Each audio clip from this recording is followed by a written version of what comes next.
deputies too. Just a week after she admitted to shooting John, she had sat down for another interview with the investigators and recanted her entire confession. She said, I just need to get this off my chest. I need to set the record straight. I love John, and I could never do anything to hurt John. According to her new story, she and John had met in the woods that day for a romantic tryst, but Tim had found out about it and surprised the lovers. Mandy says, I was talking with John. We were having a good talk. He was holding me. He was loving me. And Tim goes ballistic. According to Mandy, the sight of her and John had sent Tim into a jealous rage. Tim Wise came out of nowhere, just unexpectedly began firing shots. And according to Mandy's new story, once he'd shot John, Tim had forced her to decapitate the body. She described him holding a gun to her head and making her remove the head, throw it in the river. But if Tim had shot John, as Mandy claimed, why hadn't she gone straight to the authorities?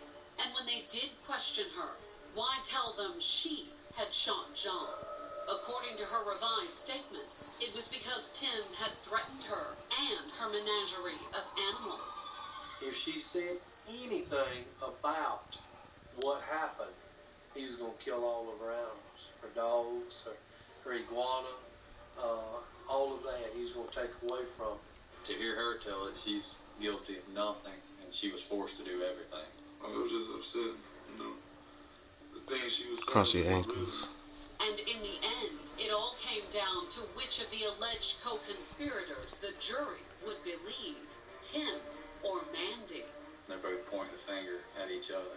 You got to convince a jury that both of them are guilty of committing the one crime. They both conspired to do it. When the case went to the jury on October 11th, John's family was hopeful. Neither of them has told the truth in my eyes from the beginning to the end. So with two parties that can't seem to get a story straight, that won't stay the same, that just continuously change, they both have involvement in it. But would that be enough for a conviction? Or would pointing the finger at Tim raise enough reasonable doubt for an acquittal? Even in Mandy's trial, I couldn't say who had the gun, who pulled the trigger. That's between Mandy and Tim. Coming up, the jury reaches a verdict. I was on eggshells. But will the outcome lead to outrage? Do you ever give full measure of justice to the victim's family?